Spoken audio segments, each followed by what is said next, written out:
Your information station, WTIM. It's the WTIM Morning Show. I'm Avery Cooper. Your stream brought to you by Landmark of Taylorville, where you always do better with Landmark, and People's Bank and Trust, where they put people first. You'll find the streams on the TaylorvilleDailyNews.com Facebook or on YouTube at WTIM TV. Taylorville Memorial Hospital President and CEO Kim Bourne joining me this morning. Great to have you here, Kim. Good morning, Avery. How are you? I'm doing fantastic. How are you doing today? We're doing great. Great. A lot of great things going on at the hospital. Well, tell me about some of them. One of the things that we're really excited about is bringing more services close to home so people don't have to travel. And we have started working with a new GI surgeon, Dr. Michael Mader, who's with SIU, Physicians and Surgeons, and he's going to start performing upper GI procedures at Taylorville. So this is the first time we've had someone in many years able to do those upper GI procedures in Taylorville. People have had to go to Springfield or Decatur or other places for those. That's where I was going to ask too. I mean, before you had this, what were the solutions? And yeah, so people would have to drive. So to be able to now have that procedure scheduled at Taylorville, he's going to be here every month doing those. Again, it's Dr. Michael Mader from SIU. And so one of the other things that you're offering here in the next few weeks, you're offering some screening kits. Tell me a little bit about those. Yes. So colorectal cancer is something nobody wants to talk about. And unfortunately, many times the first symptom somebody finds out, when they have it, they've already got pretty advanced disease. So we are offering free colorectal screening kits that you can do in the privacy of your own home. People can drive through the hospital, the main lobby, Circle Drive on Friday, March 17th, and we'll give you a kit. You take it home, mail it in, and it will give you some results to see if you need further screening or not. Generally speaking, who are these kits good for? We encourage people over the age of 50, or if you've got any family history of colon cancer, you probably want to think about having the screening. 50 or older, or any adult who has had a family history. Yes. And again, March 17th, how can I pick it up?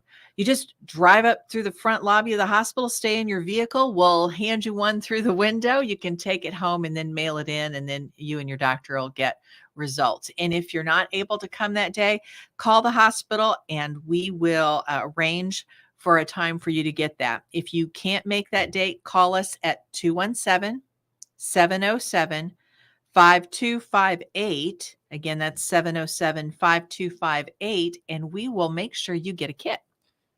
Let's transition a little bit. Taylorville Memorial Hospital, in partnership with the Lincoln Prairie Trails Conservancy, has worked really hard to make Taylorville a more bicycle-friendly and active transportation-friendly area. And recently, Taylorville Memorial Hospital received some recognition in that department. We did. We are trying to, like you said, work with other partners in the community to promote bicycling and more active transportation.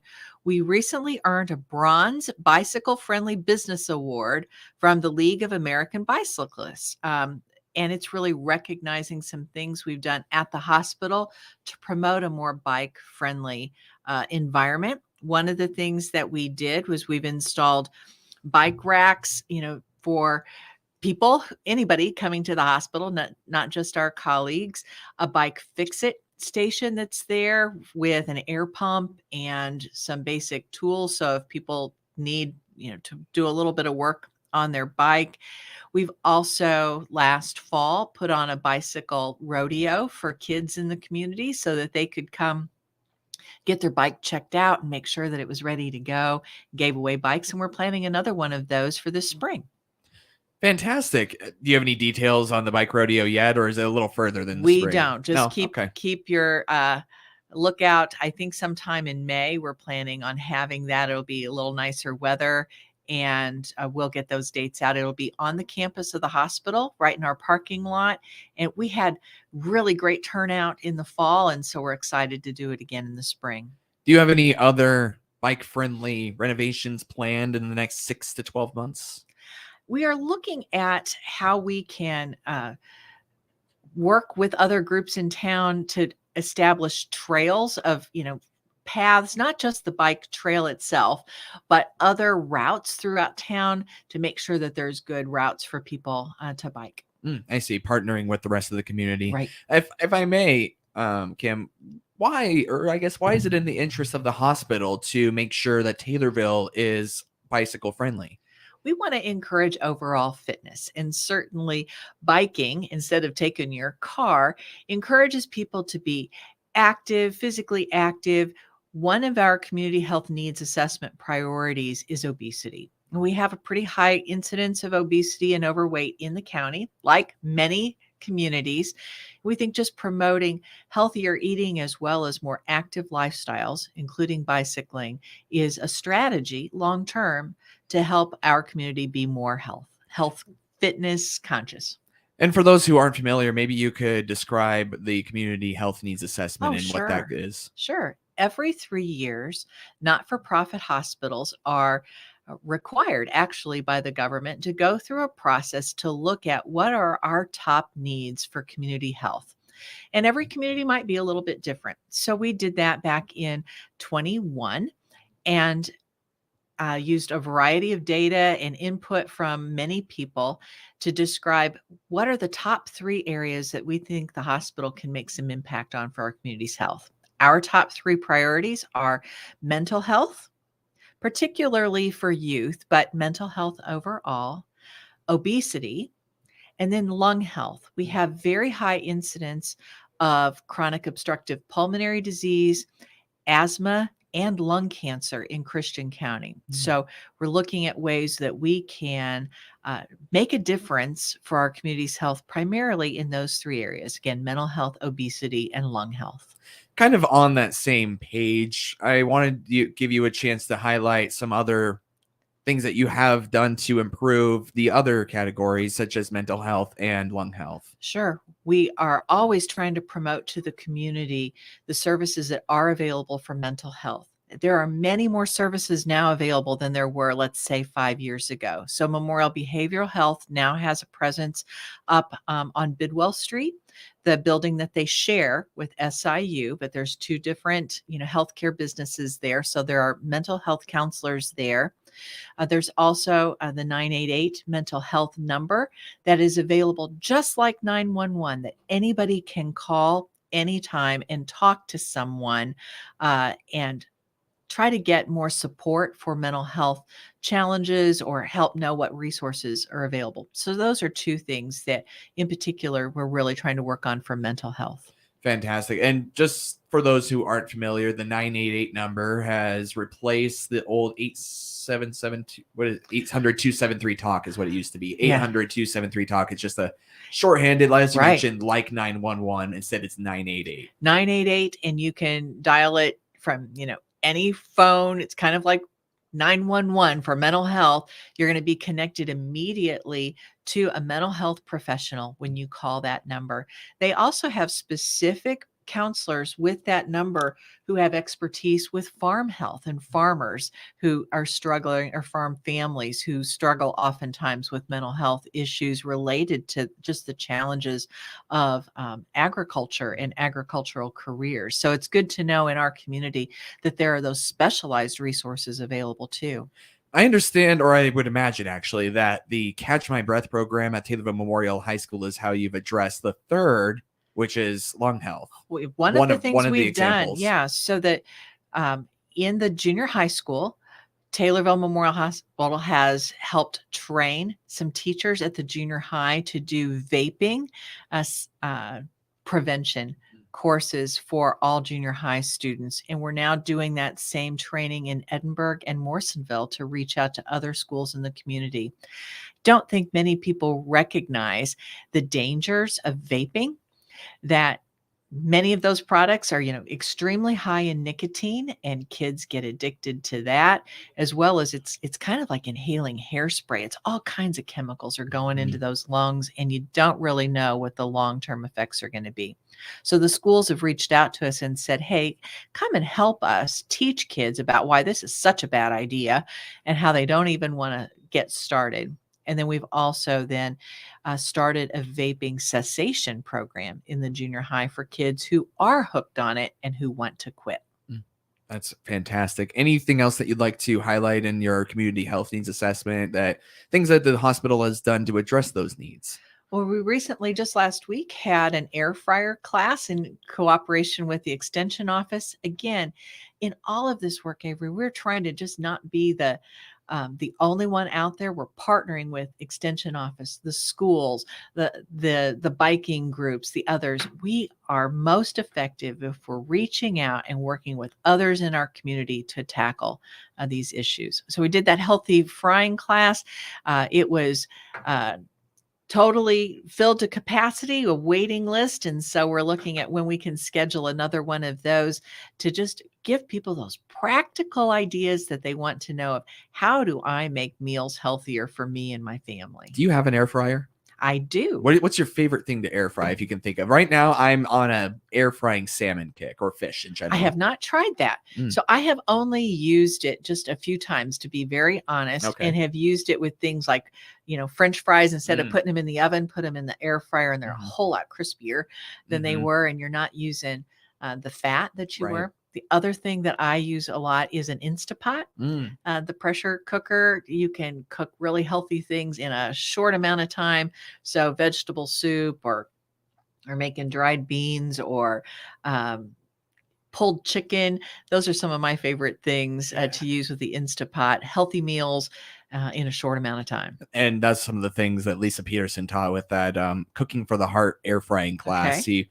She did. I know she was really excited about it, and I yeah. think they did like sweet potato fries Ooh, that's and some other nice. things too. And you mentioned it. I mean, air frying is just another way to fry, but without all the oils and Right. stuff, and makes it nice and crispy, but a little healthier for you. Sure. That's Taylorville Memorial Hospital President and CEO Kim Bourne here on the WTIM Morning Show. More for her after this short time out here on WTIM, your information station.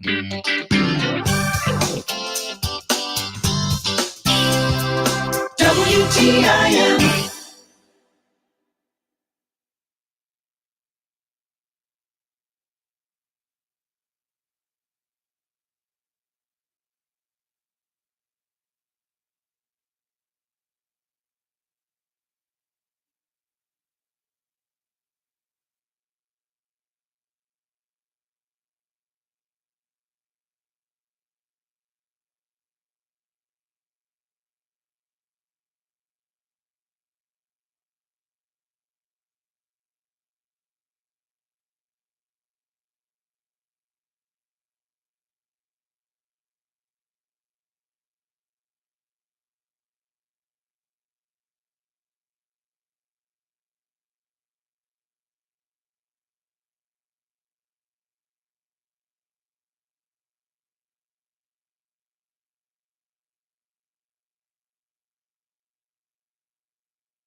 Your information station. WTIM. It's a WTIM morning show. I'm Avery Cooper. Your stream brought to you by Landmark of Taylorville, where you always do better with Landmark, and People's Bank and Trust, where they put people first. I'm Taylorville Memorial Hospital President and CEO Kim Bourne in studio right now. And Kim, you went to a rural health conference recently. What were some of your biggest takeaways from that? I did. I had the opportunity to go to Washington, D.C. a couple of weeks ago as part of my role now being on the board of the Illinois Critical Access Hospital Network. I was asked to attend. And at that Policy Institute, we had a chance to meet with our congressional representatives. So met with Senator Durbin. I also met with Representative Mary Miller and heard from others to just highlight to them the particular challenges that we face in rural America with healthcare. And it was encouraging. I was encouraged that both of both my state senator, my congressional, senator and representative took time to meet with me individually and to hear from us.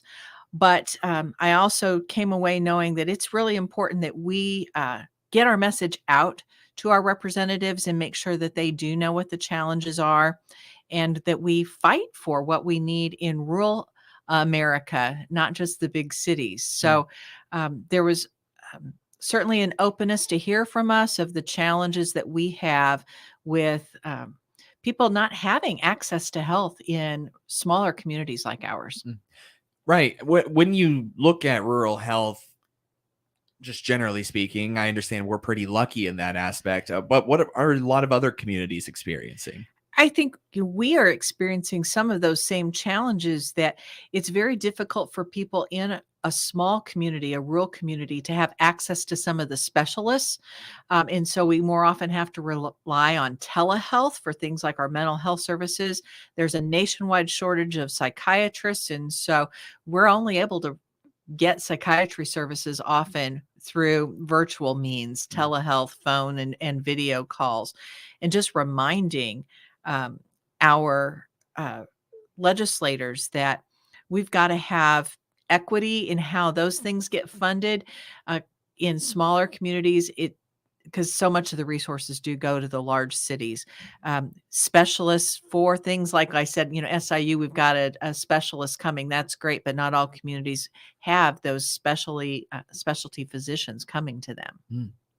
And so when you at home decide to call your legislator, I guess, what would be some of the things, Kim, that you would advise that constituent to address with that legislator? I think for one thing, it's important to stay positive and not just blast them with all your complaints. They want to hear ideas and solutions. And so staying constructive and talking with people on both sides of the aisle, because it takes bipartisan support for these things to move forward. But they work for us, and we've got to remember that.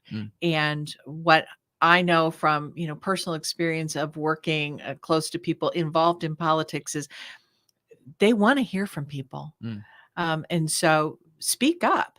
They listen. Letters make a difference. Phone calls show up when we've got legislators coming to town for town hall meetings, which I think actually is happening this evening. We have our state legislators having town hall meetings. Show up and talk and get to know them, develop a relationship.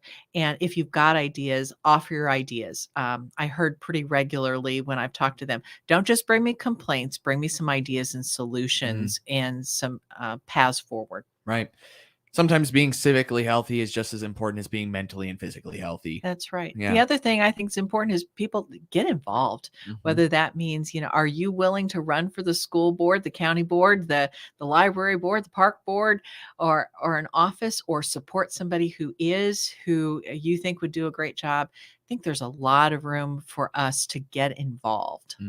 That's TMH President and CEO Kim Bourne. Thank you so much, Kim. Thank you.